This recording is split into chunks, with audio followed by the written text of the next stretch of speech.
Yo, people, welcome back to On Track GP. It's myself and Joe in the building again to discuss what happened in the qualifying session in Spain. My brother, before we get into this, how are you doing? How are you feeling? Very well, mate. We're not going to talk about football. A little bit disappointed. Tough day to be a United fan, but we're not gonna get into that. We're going to focus on the F1. Facts, exactly. They were actually both on at the same time as well. And obviously, this qualifying session, the way it's ended is just in terms of the grid for tomorrow. I'm so excited now for the watch along and for the race because everybody's just mixed up once again. It's an absolute mess. Obviously, Max Verstappen starts on the front row. There was a little bit of a change to this circuit as well. Probably more fast corners as well. A lot of right-handers. So Red Bull, and as we expect, are going to be strong. But they're split massively because Perez is down in 11th. So how does that even make any sense? This guy was making mistakes. He's making errors. Mate, Perez first 4 races of the season was on a fly. We were talking about him. Could he actually challenge Max for the championship? I think the answer to that is a firm no. He can't. The pressure, I think, is a little bit of that get to him. And you see the guys sitting on the Red Bull pit wall, Sergio's sticking it in the gravel, and they're going, "Oh, yeah." You could literally see him frustrated. So, on the other hand of that, though, Max doing a beautiful job. Really, really, really strong. First again. Good. I can't see again any situation where he doesn't go and win this race. But yeah, it's interesting. And as you say, the best point, mate, we've got 6 different teams in the first 6 places on the grid tomorrow.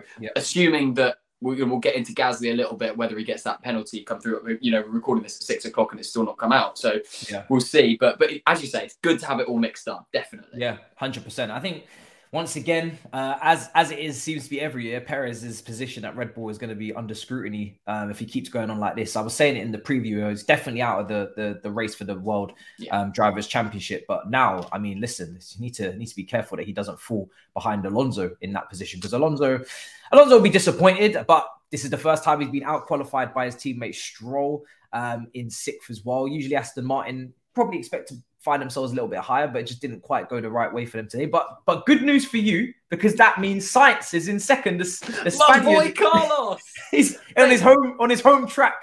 He's in second. It's mad. We did a preview like, I don't know, it must have been like a month ago, and we all just went in on Carlos, and since then he's been like really consistent, quite good. It's like we've jinxed it. I mean, let's talk a little bit about Ferrari here. Carlos, they're not quite a full grid sandwich, but a row 1 and row 10 sandwich. The bread is there. And then... Exactly. Carlos will be buzzing with that. Home Grand Prix, solid performance, solid weekend so far. And he has to go and get a podium tomorrow. 100. He cannot fall out of that podium position after qualifying in second. That would be awful for him. Awful. And then the other side of it, mate. Leclerc. 19th. I mean, not out of Q1 for the first time since 2019, I think it was. Yeah. Monaco. At Monaco. Outrageous.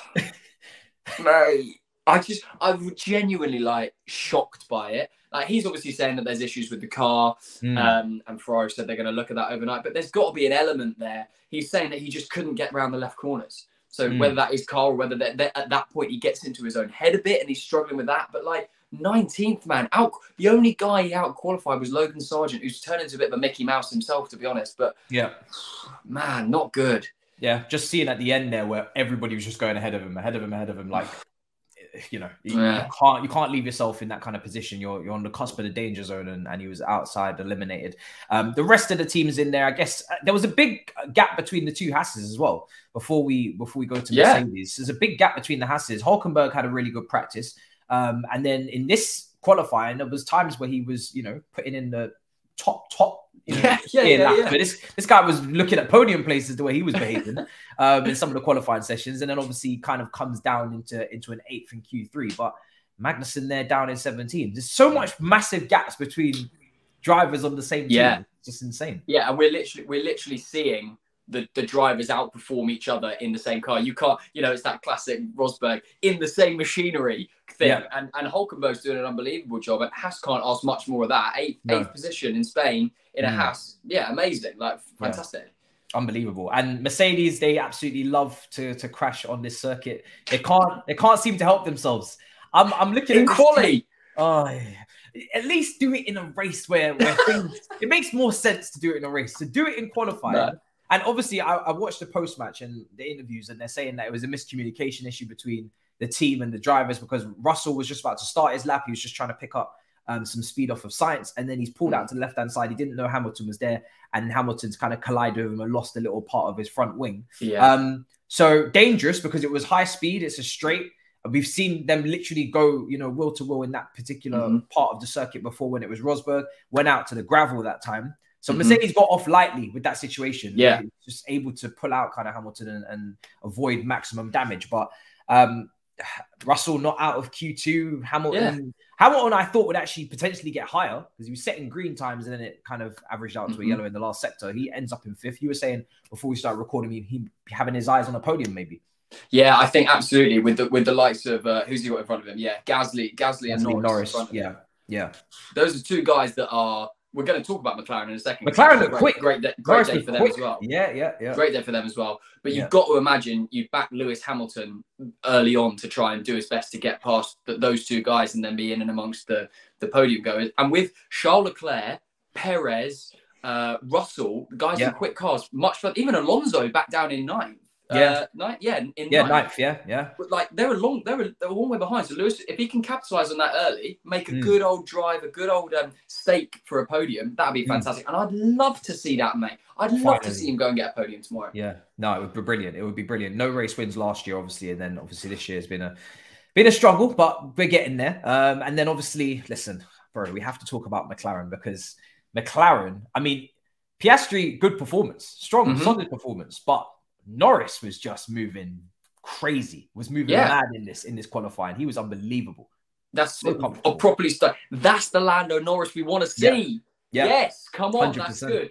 He's just been so far this season, and it's a lot of it, of course, has been because of the car that they've been in. But they've obviously fixed a few things, and such a massive thing I think as well is when the car is moving, the guys that are driving it feel so much more confident that they can brake a little bit later, stick the accelerator down a little bit earlier, and then put in times to be on the front of the second row. Fantastic. Brilliant. Well done, Lando Norris. Good on him. He was saying that he really enjoyed the high speed corners as well. And he was saying in turn 5 that it seemed like quite a few cars were struggling. Some sort of maybe wet patch or wet spot was there on turn 5. A lot of drivers were going off. So when we was watching his kind of outstanding lap, I think they gave him lap of the day or something like that. They were going through his lap and he was just in turn 5. He was just kind of just staying away from the curb a little bit and really sweeping it around. And he had an excellent drive. He was brilliant. So I don't know. Do you expect them to kind of sustain that in the race, or do you think naturally we expect them to drop off, isn't it?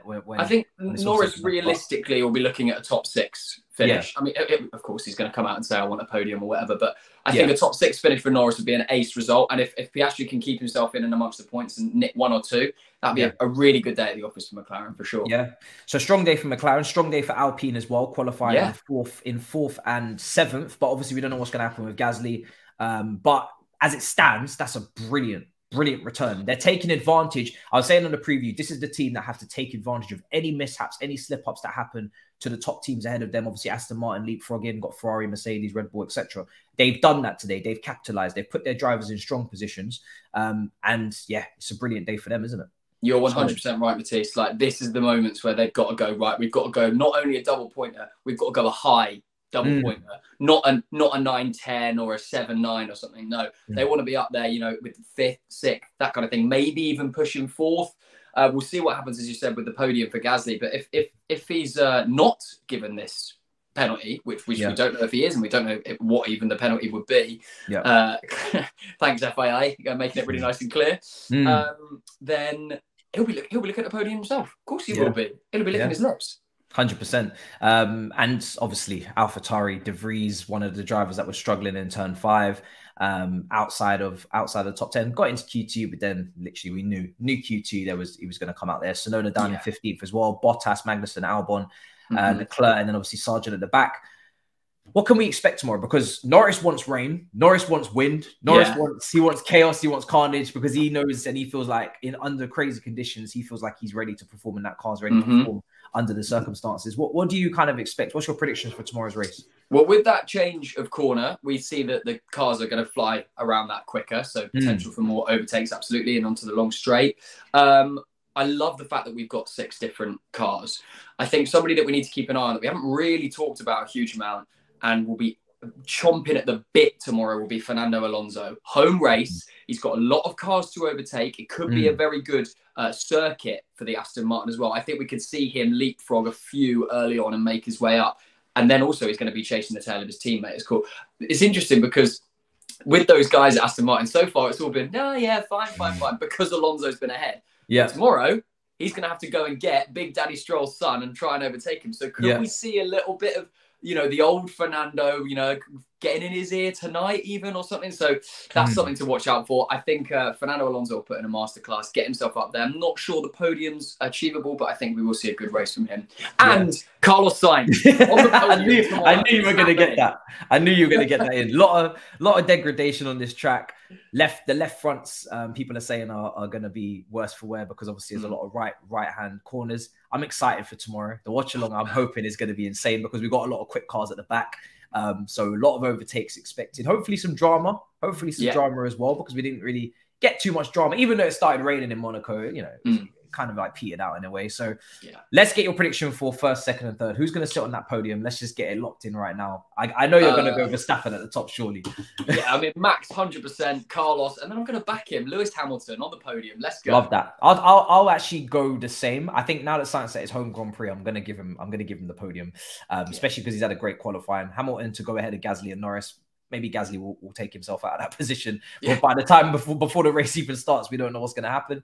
And I want one last thing from you in terms of a shock. Is Leclerc, Russell, and Perez, are they all going to actually do what they need to do, or are we going to get a problem here? I'd love to say to you right now, oh my God, do you know what? Charles Leclerc is going to fight his way up and finish in the top 7. I just can't see it. He doesn't feel comfortable and happy. He doesn't look comfortable and happy in that Ferrari. I also don't think Russell can do a huge amount tomorrow. I can see Perez putting on a little bit of a show and fighting his way back up. He's had a few, errors with the qualifying recently and stuff, and will be wanting to do something special in the race. So I can see Perez fighting up and scoring quite a few points tomorrow. Okay, there you go. Well, guys, listen, make sure you subscribe to On Track GP. It's absolute pleasure, Joe. Once again, I'm looking forward to tomorrow. We got a race to do. It's going to be good. Lights out the way we go. I'm looking forward to it. The grid is nice and scrambled. It's nice and confused. There's chaos there. Carnage is coming. Let's get it's like a Spanish omelet with all those teams mixed up in there. Literally. Guys, we'll see you guys next time. In a bit, people. Peace.